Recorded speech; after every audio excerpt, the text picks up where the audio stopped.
Thank you for joining our talk titled Urban Settings, Are Green Cities a Possibility in the Middle East and North Africa? My name is Rachel Trabulsi, and I will be moderating this event, which is organized by Het Grote Midden-Oosten Platform, in English, the Greater Middle East Platform, a network of Dutch, Middle East, and North Africa experts in the Netherlands. One of its main projects is the Green MENA Network, an initiative that aims to make green partnerships central in foreign policy and foreign aid. Please note, we will be sharing some links and some resources in the chat section, so keep an eye there. You can also leave your questions to the speakers. Feel free to add your occupation or the speaker to whom you would like to address the question. We will do our best to answer all the questions in the end of the session. This session will be recorded, but no one from the participants will show in the recording, only the speakers and us. So you feel free to keep the videos on if you want.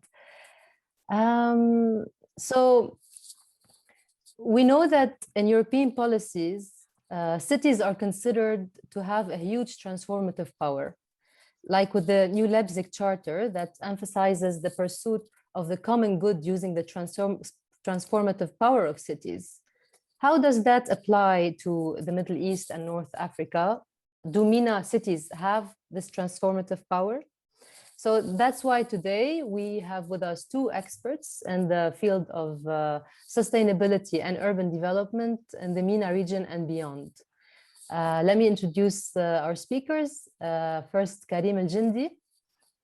He is a sustainability consultant and an architect based in London with extensive experience practicing design and sustainability in the United Kingdom, the United States, and the Middle East. Karim is an associate at DAR and an associate fellow at the Royal Institute for International Affairs, Chatham House.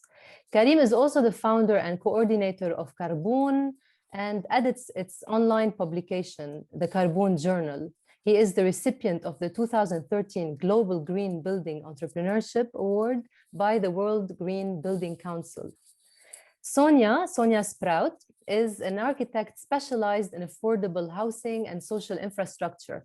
Since 2008, she's based in Cairo. She has many years of experience advising internationally on urban planning on upgrading, social infrastructure with an emphasis on school design, affordable housing and housing policy, and energy efficient and climate earthquake resilient design.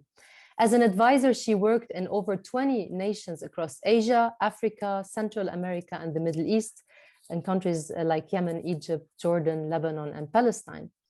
So welcome again, welcome to our speakers, and welcome to the participants. Thank you for being here with us today. I will start with our first question to Sonia.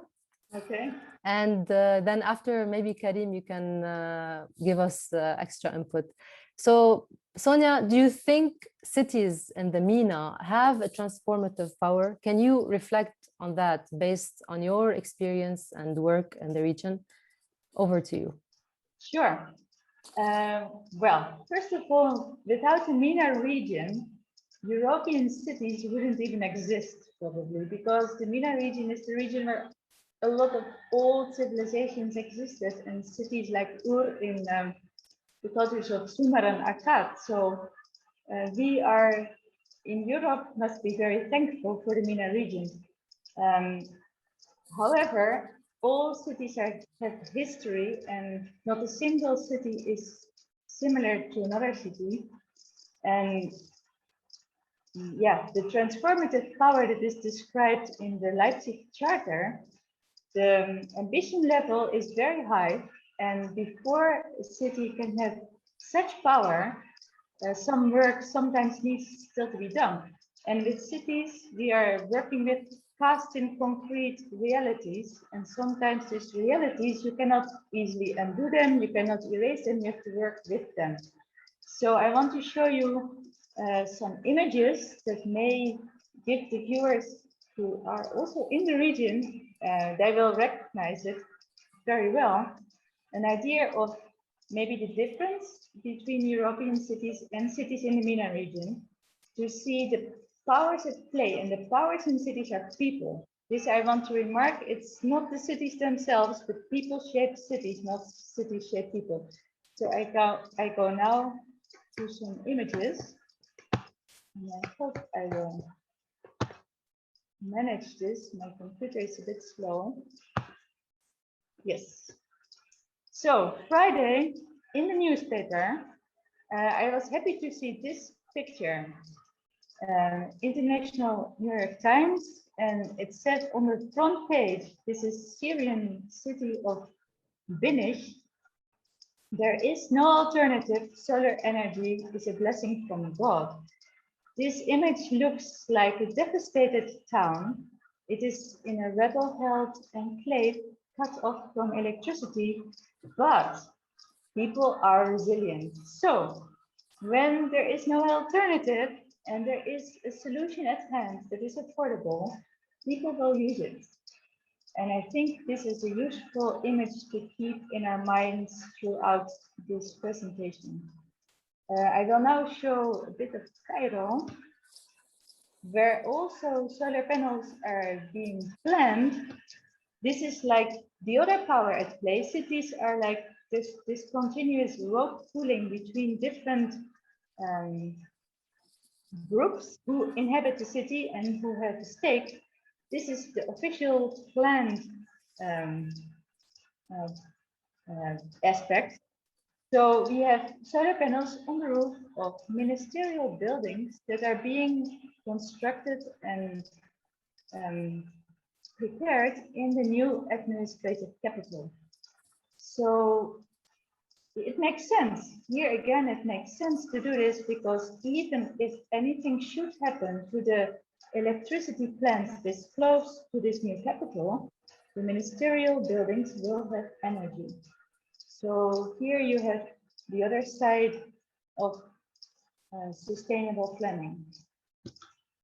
However, and there we go again to the informal side. So cities in the MENA region show in their city makeup planned parts and informally developed parts.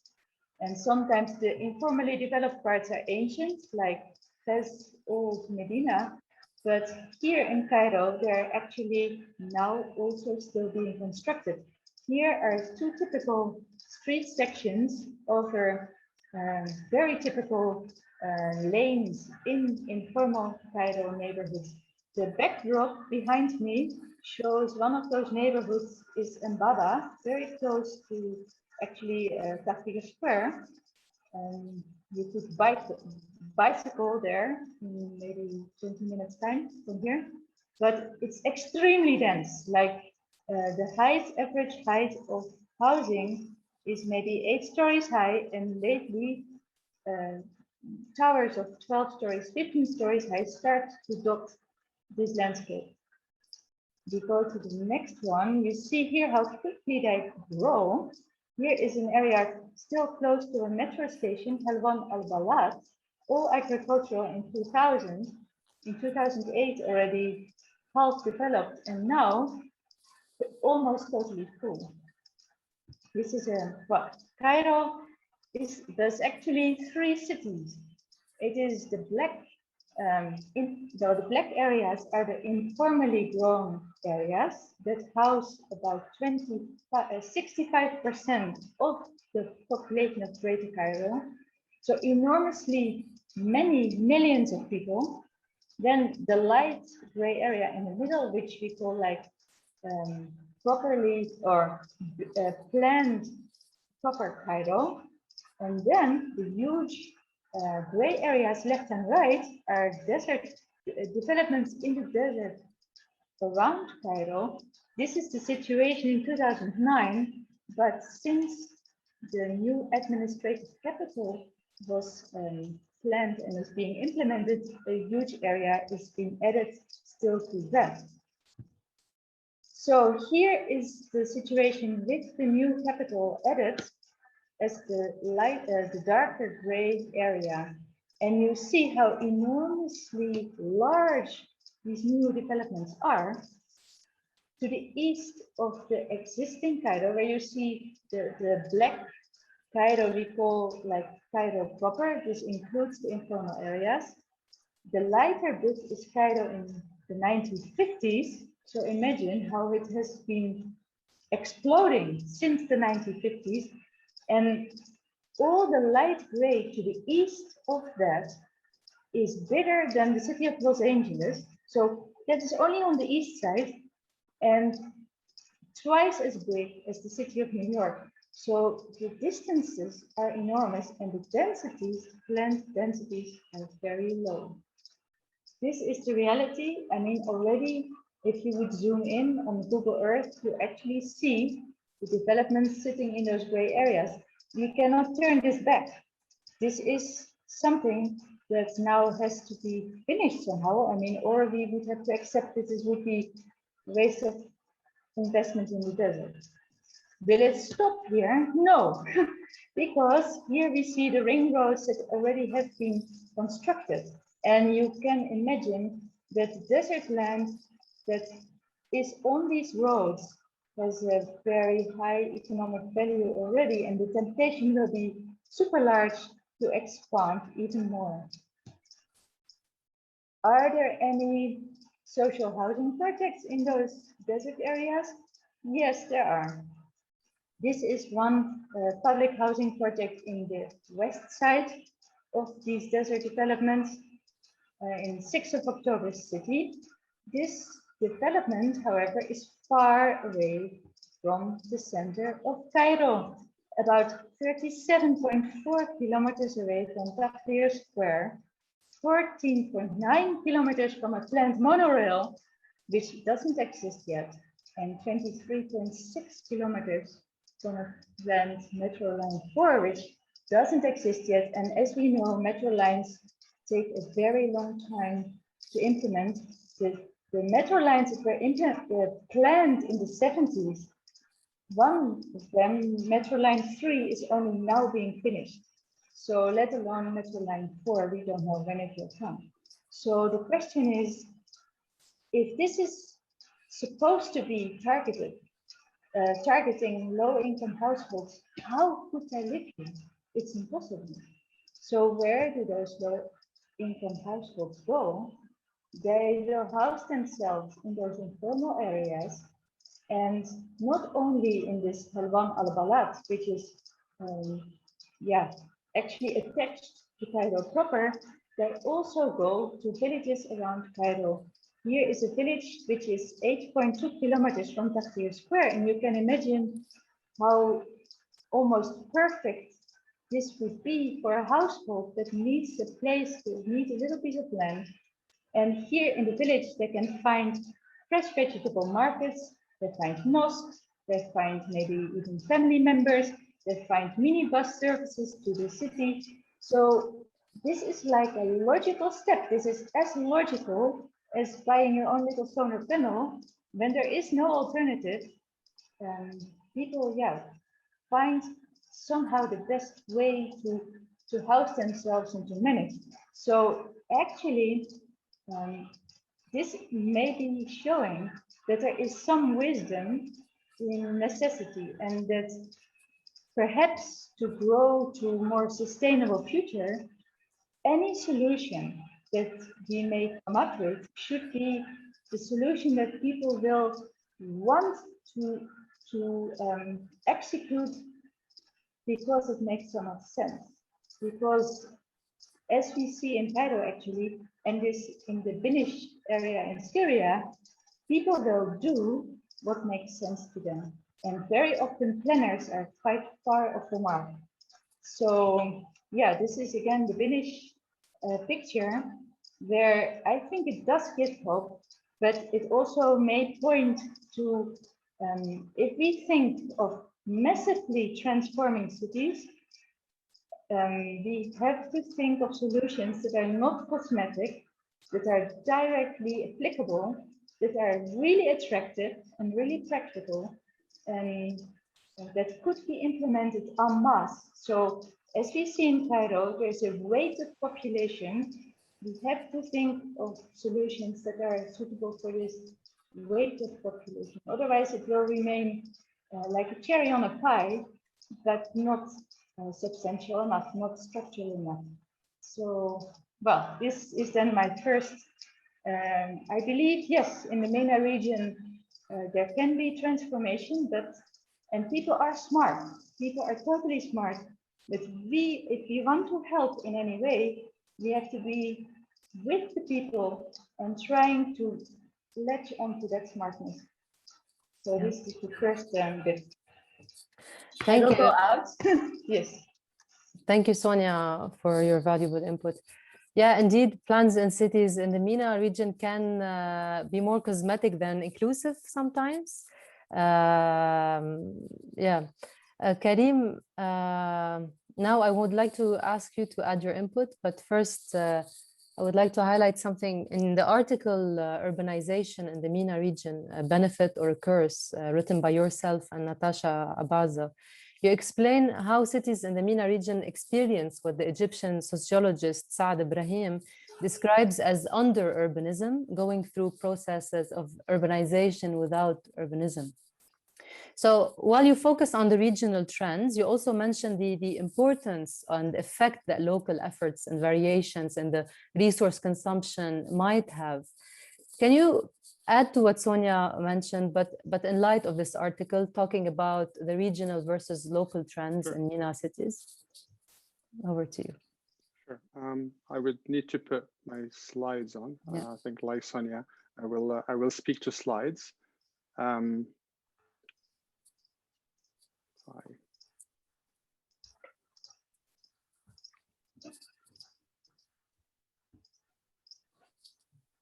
I think Sonia made the job a lot easier by covering most of the grounds. I hope there's enough for me to speak there.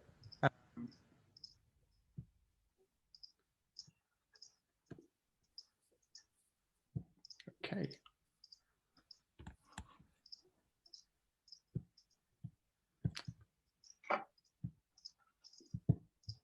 Okay, I don't know if you can see my screen. Can you see my screen? Yes. Yes. Can you? Great. Okay, so I think there's a lot of points that Sonia has already covered, which I won't need to address. But I think I'll start with your first question, and then I'll cover your second question. I hope it won't last too long. So yes, cities have a transformative power. Absolutely, that's the easy answer. We can not too many people can argue about the role of cities in the MENA region. As a matter of fact, some of us could even go as far as calling the region an urban region. 2/3 of the population live in cities. This is fantastic. That's more than the Asian average, more than the African average. Not as much as the European and North American, but it's pretty high. It's up there. And also cities are very, very central to economic development. The residents of cities are more affluent than the average in their own countries in the MENA region. Recent data that I looked at show that the regional capitals in some countries of the region have average GDP per capita is twice as high as the national average. So that shows the centrality of cities. The cities are where 60% of energy is consumed, more than 60%, more than 60% of products and services are consumed as well. And they're responsible for half of carbon emissions, more or less. And ultimately, the cities are also the most highly impacted to climate change, as far as humans are concerned, of course. So theoretically, if efforts are aligned in cities, they can have the potential to transform climate action. If we care about sustainability, cities are where we should start in the MENA region because it's an urban region. But cities are not a single entity. They're quite complex. They have multiple players, complex dynamics. I think Sonia has already alluded to some of this, the national governments, municipal players, administrators, private sector, civil society, if you can find some, and obviously the public. The complexity here comes when it comes to whether they have the transformative ability is to do with whether they have the capacity to do that. And because of this complexity, these multiple dynamics, we have some cities that lack the legitimacy, if you like. They don't have directly elected administration that could do that. Some of them lack real powers, real municipal powers, legislative, executive, or financial. That would allow them perhaps to manage some of the main services that they need to provide, some of the main urban systems that they need to address, like energy and water and mobility, etc. And so that's what, for example, one reason you get very little rooftop solar, but you get a lot of utility scale solar projects. You can't get solar on rooftops as much as you can at national scale, because the cities don't have that strength of powers to do so. And in many cases, really, cities' powers are relegated to planning affairs, so whether they can issue land use planning or issue building permits. So it's a rather limited scope. Even on that front, they lack they are lacking as municipalities. They don't have public engagement in the planning process or in issuing building permits or to new developments, for example, which in part is due to the lack of the civil society, or the poor state of the civil society in the region. Only in a handful of countries in the MENA region do we get a vibrant civil society or an existing civil society, and that's even on issues like as universal or as commonly accepted as being for the public good as the environment or the climate. The cities are also undermined by other things, informalities, for example, which I think Sonia has alluded to, so I'm not going to go too far onto this. They're highly fragile. I think Sonia has also alluded to the role of resilience and the societal resilience to some of these challenges, of which there is no shortage in the MENA region. So in the face of all of this, cities of the region face multiple sustainability challenges. The urban systems of the city face multiple challenges. Some of these relate to planning, the main planning of cities of the region, mobility networks within the region, urban mobility that is, and buildings, and ultimately water. So I'll go through these very quickly, and then I'll address your second question. So cities of the region have a range of densities. It's quite varied, should we say, ranges from 12 persons per hectare to 250, so from a figure to 20 times that figure. And they're generally below the recommended densities required for sustainable urbanism. For reference, European cities are around 5,000 persons per square 5,000 persons per square kilometer, and the recommendation by UN Habitat and others is around 1,500. So that's it needs to grow. Sorry, 15,000. So that needs to grow threefold in the case of European cities, and a lot more in MENA cities. And what makes this more complicated is that you get this consistent drop in density, which is not unique to the MENA region, but it's happening in the MENA region consistently, around 1.5% loss of density. And I will explain why that is an issue, which means the city is growing faster than the population is growing. In the case of Cairo, which is an extreme example, we get the city de-densifying or losing its density, becoming more sprawling by a rate of about 6% every year, which I think is the most extreme case in the MENA region. And I think Sonia's presentation could explain a lot of this. So the problem with urban density is that it reduces this viability for public transportation. Denser suburban areas or sprawling areas tend to have very low viability for public transportation. Can't really get buses to work on them. People don't walk, people don't cycle. It reduces the efficiency, energy efficiency of buildings because you need to cool them and heat them separately, mostly cooling. Also improves or reduces the efficiency of material use. So you end up having to have long runs of utility or infrastructure, for example, or roads, rather than shorter ones if you have a more compact or a more dense one. And then you have these single zone plans where you have a residential area, commercial area, a retail area, etc. And that means you have to travel from the residential area to the office area, which increases demand for transportation and mobility in general. People don't really walk from one zone to the other, which is another challenge to do in mobility. So mobility itself, and as a challenge, we find that cities are designed of the MENA region, generally by and large, are designed for the cars, for private vehicles. And as a result, they desensitize. There's very limited incentive to walk, for example, because of the infrastructure is designed this way. There's poor infrastructure for walking and cycling, and they generally don't support integrating public transportation into it. And as a result, you have very poor public transportation networks. And the cost of fuel is on top of this because the cost is artificially low. So there's very little incentive to change that and transform the mobility network within cities of the region into one that is focused around more energy efficient public transportation. It's a serious undertaking any day, but if you add the fact that energy use is being subsidized, that complicates the matter a little bit. And finally, on buildings, there's a demand for heating and cooling in any country in the world, in any city of the world. In the case of the MENA region, some cities need more heating, as you can see on the left-hand side, mostly Gulf, and some cities need more cooling. You get a lot of these red on the right-hand side, which is mostly Iranian and Turkish cities, if you consider those to be within the MENA region. But in the middle of these two parts, you have a golden section, a perfect area, which is the area between Latakia and Alexandria, Latakia in Syria and Alexandria along the coast of the southeastern Mediterranean, which requires very little heating and cooling. But if you don't live in this particular area, if you don't enjoy this, then you will need heating and cooling. The problem with this is that buildings that we have are not highly energy efficient. They're poorly insulated. Some of the offices are very, very glazed, which is not good for this particular climate. And you have inefficient heating and cooling equipment, HVAC units, as they are known. And on top of this, you have electricity that is subsidized. So there's little incentive for building owners or building developers to design in a more energy efficient way. And finally, the last challenge is water. Because of the scarcity, intense scarcity, I must say, of water in some parts of the region, we end up with a dependence on desalination, serious dependence on desalination, which comes with its own environmental footprint, serious environmental footprint, obviously large energy use and carbon emissions, as well as the brine that comes with that. And even water itself is subsidized in some of these countries, directly and indirectly. So it's directly subsidized through lower tariffs on water use, and also indirectly through energy use itself, which is subsidized in its own right. So that ends up with energy use that is with water use that is higher than it would be otherwise if the price reflected the actual cost of sourcing this.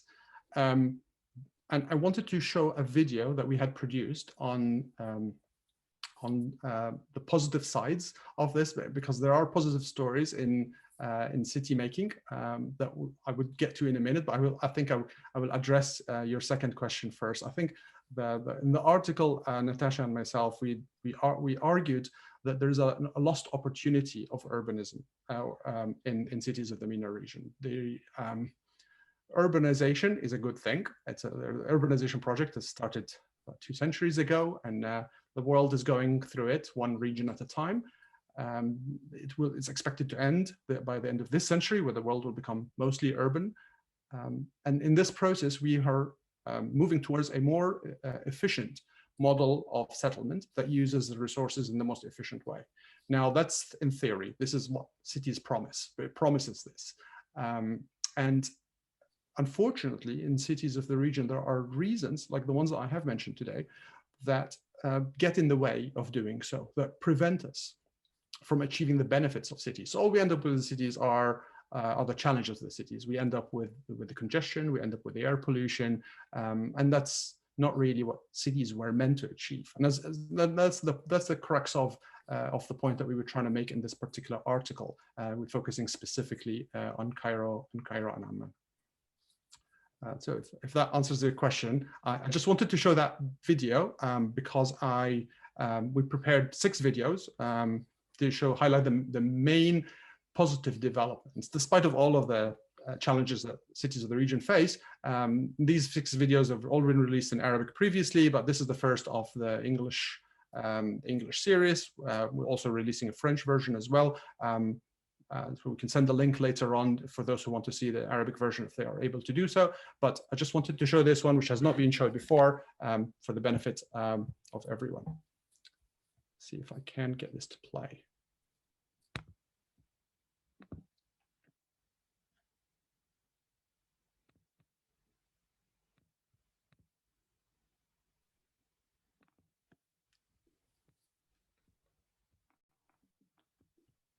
Okay, so I can't get it to play for some reason. Oh, here it is.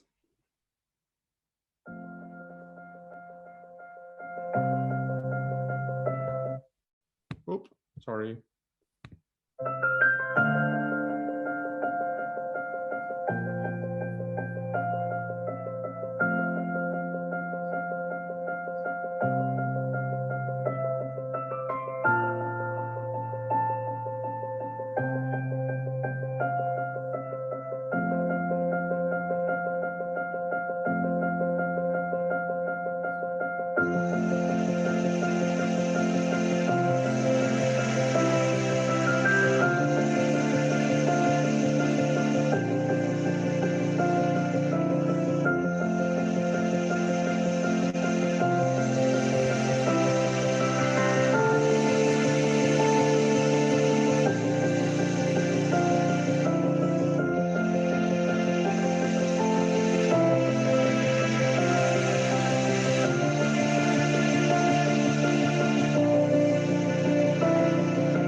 you got that.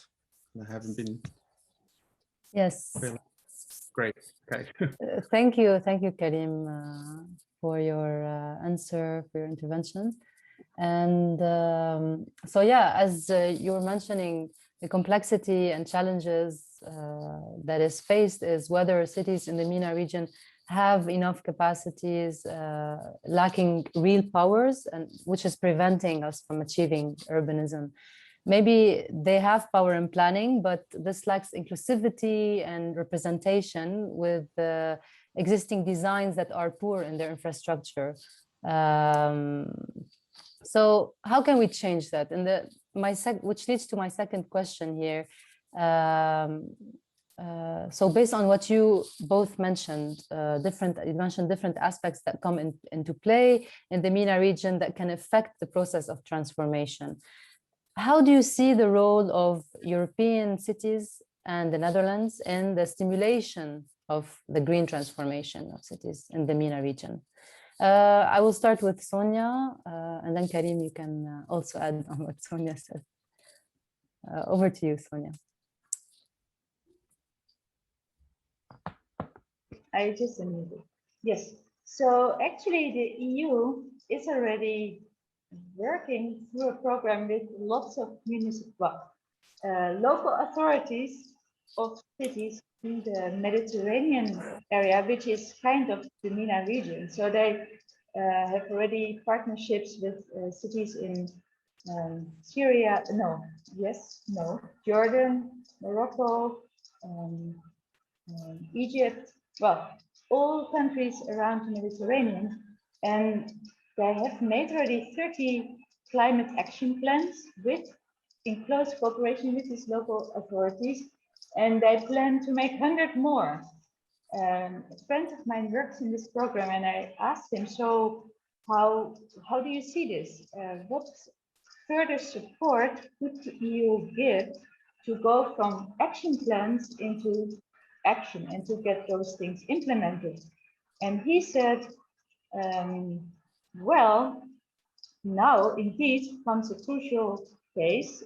We could use some pilot projects to put things on the ground that can then act as an inspiration and as like a proof that these solutions that we thought of are actually feasible and affordable and attractive. Mm-hmm. Because as we see in this city of Binish in Syria, once a solution is actually available, and if it makes sense, people will follow it. If it doesn't make sense, it means the solution is actually not so good. And it will not happen even if you would throw enormous amount of effort and energy and money in it. If it doesn't make sense to people, it will not happen. Of course, the other side of the coin is that you would need a political will really to support such initiatives. This is not always even so easy to achieve. So you need on all sides continuous efforts and persistence, and so that it doesn't remain like an ephemeral plan, because this is like working together between Europe and the region is already something that is going on for decades. And many of the assistance so far delivered, apparently it has not done enough, or it has not, sometimes or very often, good advice just ends in a drawer in a desk. So this is what I could say about it. Okay, Karim, would you like to add something to what Sonia said? Maybe if you can give an example based on your experience. Sure. The examples that come to mind are Amman and also the city of Chefchaouen in northern Morocco as two examples that have managed to leverage the collaboration, if you like. There are two types of collaboration. There are the city networks, and the region is pretty poor at joining international or even regional city networks, partly because of the reasons I've outlined earlier. So you end up some cities perhaps on the Arab Towns Organization, some cities are on the CLG Middle East and Western Asia. Some cities are in CLG's Africa chapters. But by and large, cities of the MENA region are not part of peer-to-peer learning, and when they are, they're not focused on environmental issues. But Amman and just a few others have managed to join C40, for example, and they've joined the 100 Resilient Cities when it was there.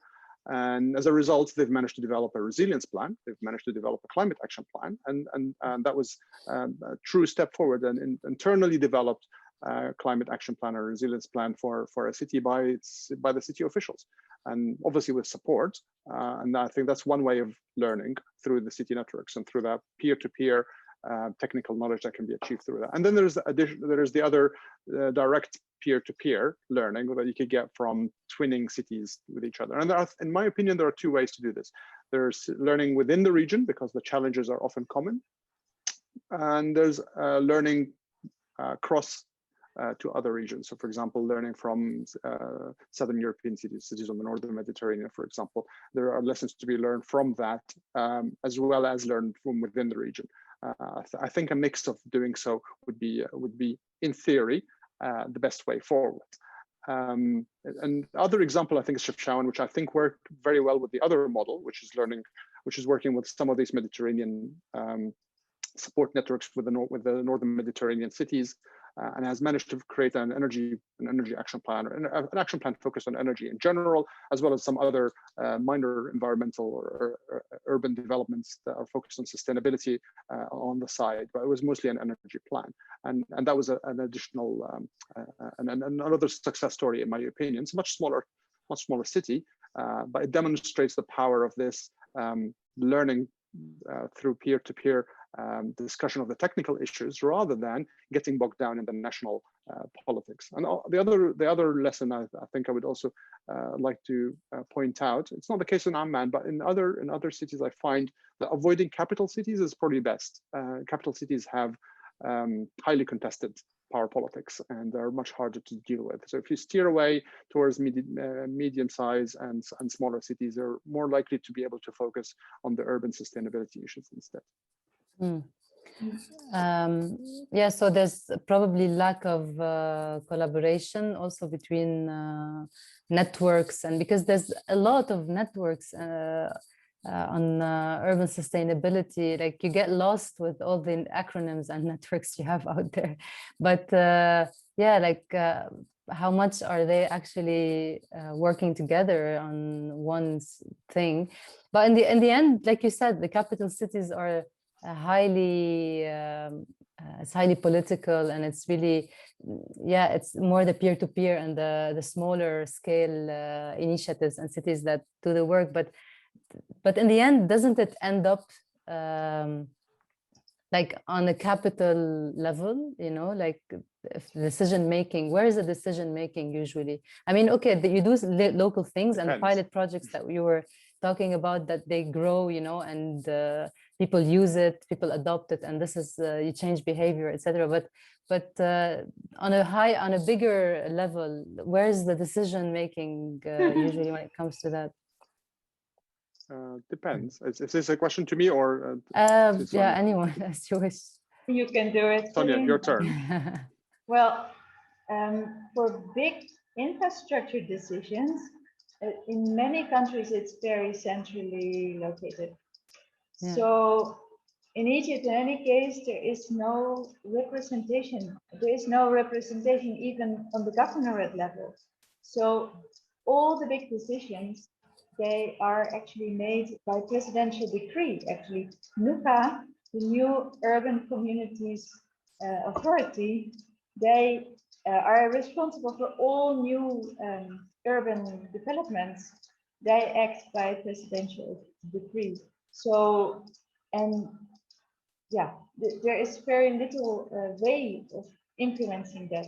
So that's why my recommendation would be for places of that type to work on solutions that people themselves can easily implement, or groups of people, but not all. Luckily, there are many solutions that seem to be practical. That the solutions that the EU is now supporting through this program However, they now depend on funding. Yeah. Political will and funding. And that is another obstacle, because as we now know, after this 2020 problematic year, many governments are just simply strapped for money and things to give it a little push over the edge. Yeah. You need funds. So if And I wanna, networks, you talked about networks, but there's a lot of talking going on, but talking is totally talking. yeah. Actually, we need people also to actually spend time and sweat and really, you cannot only talk to get things done. So yeah. So if I want to ask a question from the participants, which of the following is or are the biggest obstacle towards green cities? 1, politics; 2, technology; 3, funding; 4, private sector engagement. A question from Ahmed Al-Sawi. For you, Karim. I don't think none of the above. I think it's organizational. It's the ability to organize your systems, administrative systems, in a way that responds to this better. There's a general trend towards decentralization. I know Egypt is quite an extreme case, being highly centralized, and I think this is due to geographic and demographic reasons I'm not going to go into, but Lebanon has become decentralized to a certain extent, by choice or not. And Tunisia and Morocco are making advances towards decentralization, especially Morocco, which allows some municipalities to have some powers, if you like. Not across the board. There's some critique to the extent of participation that this affords, but at the moment there are some moves in that direction in some countries of the region. And I think by doing so, and by putting some of the decision-making powers in the hands of those who are most affected by it and who are most aware of the details, you avoid the large-scale infrastructure projects, and you work better on addressing small-scale synergetic solutions that perhaps address multiple systems, urban, mobility, water, energy at the same time, with the least amount of cost. Large infrastructure projects don't provide that to the same level of success. Okay, I have another question here from Fernando Fontes. For Sonia, which solutions are actually feasible, affordable, and attractive? What is the first you think should be tested? Well, that is a good question for me, because actually, if it comes to climate action, well, the areas that the one area behind me, it suffers from difficulties, but for climate action, it's actually pretty good, in the sense that it is these type of areas actually are close to the type of urban structure that the Leipzig Charter prescribed. Like, settlement structure should be as compact and dense as possible, while supporting multiple uses, including housing, retail, production, and transport. Those areas do that. The people are not stupid. It is the areas that are officially planned that are most fundamentally and structurally unsustainable. So the biggest problem is actually exactly on the side of the decision makers. And oh, this is maybe problematic to say, but these areas in the desert, the new administrative capital, I have not actually told, because I have been repeating, or I know it too well, but the water supply of all these parks that are planned there in the middle of the desert has to be pumped up 400 meters, or from the Nile, or from the Red Sea, where it first has to be desalinated with a lot of electricity use. So fundamentally, to build in the desert is kind of unsustainable, and to do it on such a large scale and in so low densities, because I forgot to mention that 91% in 2018, 91% of 20 million people lived in this black Cairo proper area. Nobody hardly lives in these huge developments where all the investments go. So what can be done? Nothing. I mean, almost, well, that, I know it's too bad to say, but in that sense, there is structurally something so very wrong, and it has already been implemented. It cannot be turned back. We cannot undo what has been already bulldozed away and cast in concrete far away, you see. So, yeah, that is the problem. That is the problem. And luckily, other cities have less of a problem. I know that there's urban sprawl going on also near Damascus. The Garden of Eden, beautiful agricultural area close to Damascus, has been urban sprawled over.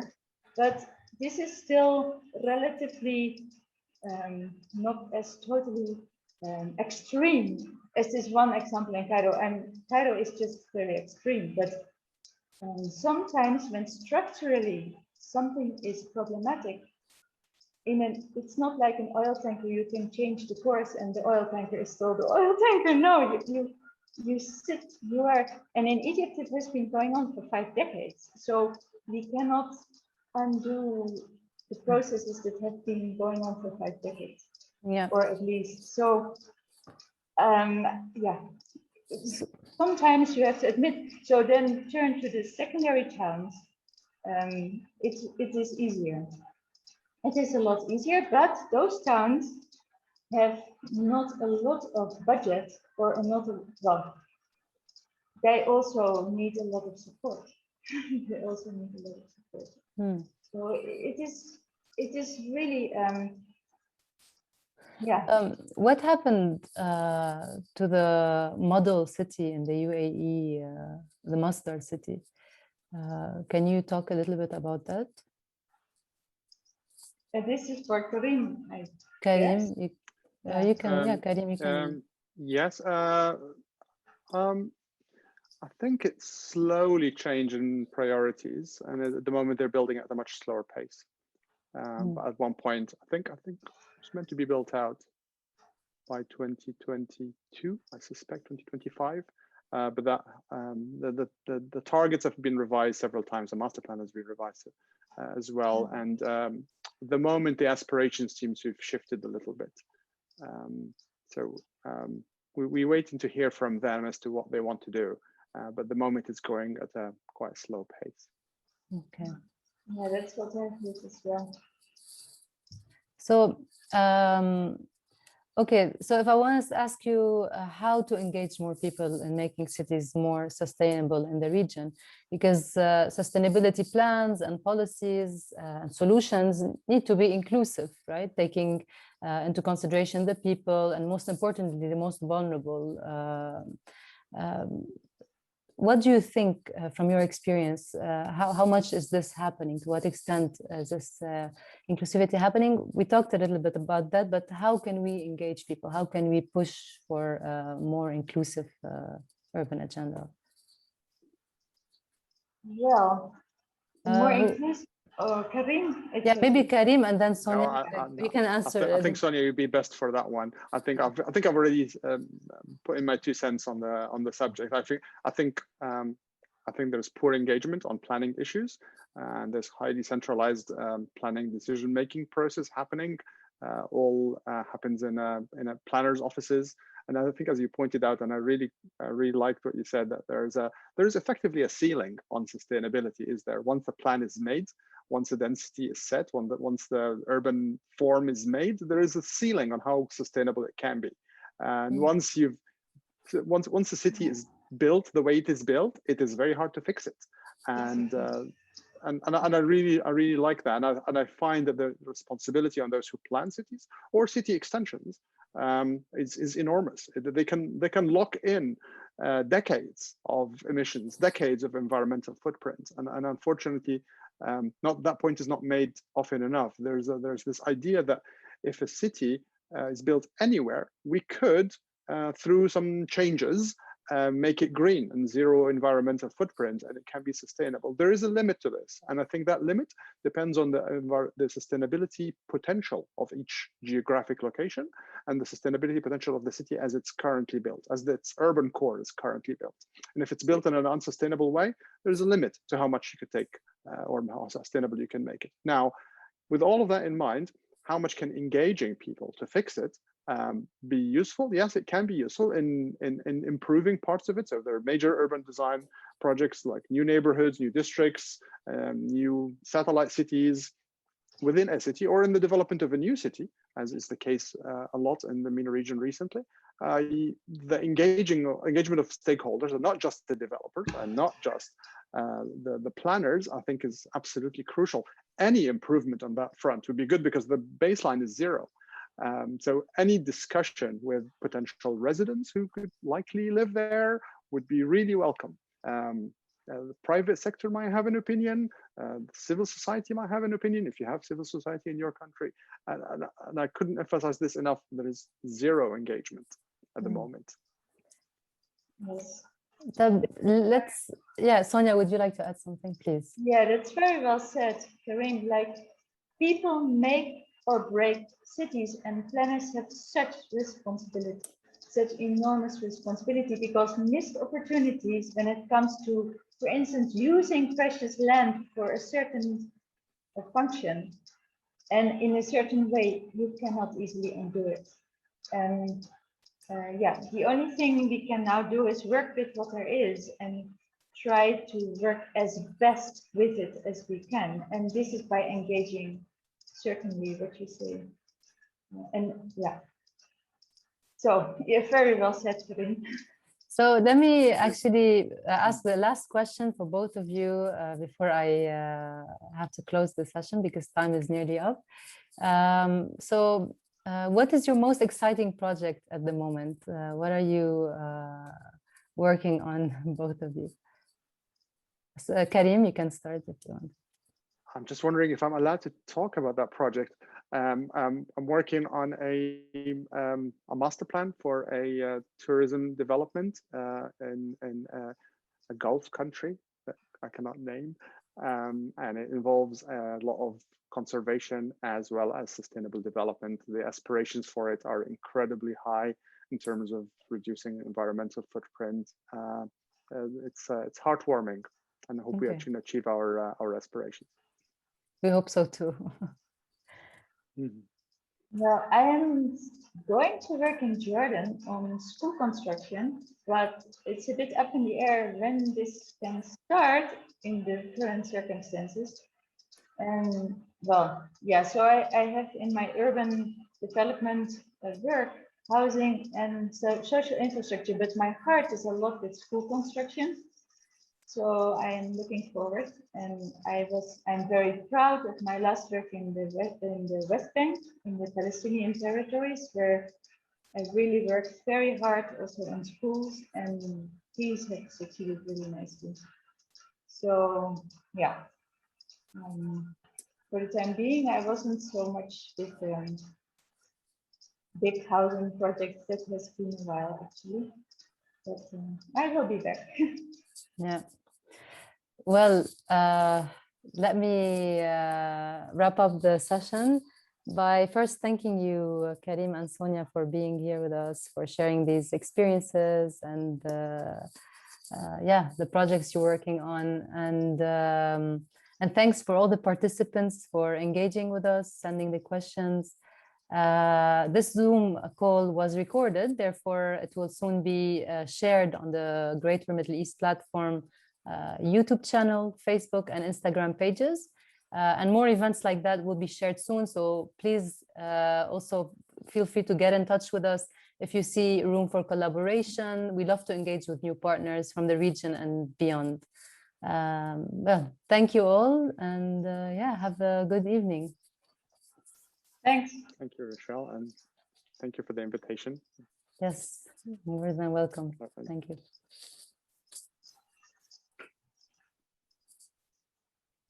Thank you. Karim, can you maybe please share your PowerPoint with me for the article? Sure.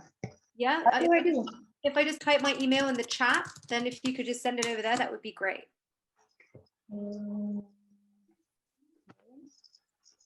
How do I do that? You should be able to see it in the chat. If you go under the participant list on the right. Okay, yes. Oh, no. Can you just email me? Sure, sure. I'll do that. That's much easier I'll for get me. your email from Vanessa. And so- Yes. Okay, thank you so much. What Right, happened to bye-bye. good old email? I know. Good Right. old email. All right, take care. Okay, Take care. thank you. Bye-bye. Bye bye. Thank you.